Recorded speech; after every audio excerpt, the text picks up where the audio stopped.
this weekend, in just 19 hours of me recording this soundtrack for the video, it will be the Mexican Grand Prix. Now, there is only one Mexican driver on the grid, and that is, of course, Sergio Perez.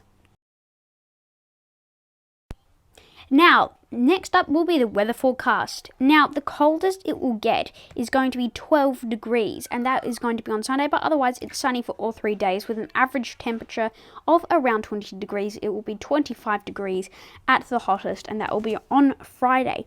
Now, just a fun fact about Autodromo Hermanos Rodriguez is that it has 4 DRS zones, but in Mexico City it is very high altitude. So, not crazy, but it's the highest, I'm pretty sure I'm correct in saying that it's the highest racetrack that Formula One goes racing at on their calendar, which means that the engines have to work a lot harder because of the thinner atmosphere up there. And that means that the turbos have to work harder, more specifically because they need to suck in more air.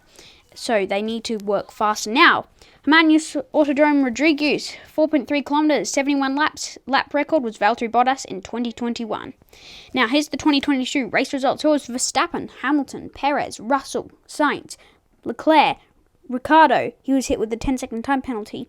Ocon, Norris, Bottas, Pierre Gasly, Alexander Albon, and Zhou Guan Yu. Russell scored at the fastest lap as well. Vettel, Stroll, Schumacher, Magnussen, Latifi, Alonso, and Yuki Tsunoda. Now, Perez, his contract ends at the end of 2024, and Red Bull, in the highlighted here, Helmut Marko and Christian Horner, have both said that Perez needs to up his game, and that they have talked about some expectations that he needs to do better. But Perez really loves it. Now, my top 10 prediction.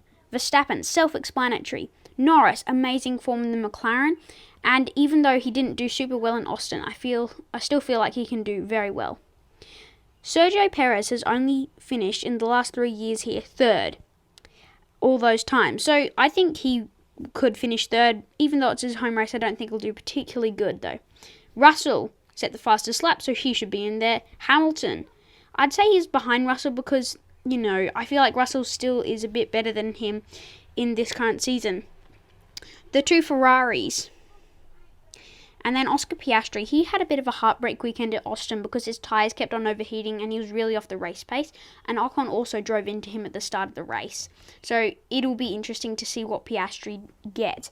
Alonso, again, he's pretty good, but not very good in Austin. And Yuki Tsunoda could slip in there as he did set the fastest lap of the Grand Prix in Austin. And that was actually on the last lap. And Yuki Tsunoda, you'll see in the F1 app or on the F1 website, he would go, I had a heartbreak moment because on the second last lap, I was told to come in and box for the soft tyre, and I thought there was something wrong with the car, but the team said that no, it's so he could go for the fastest lap. Yuki Tsunoda actually ended up scoring 5 points rather than just 1 because of the disqualification of Hamilton and Leclerc.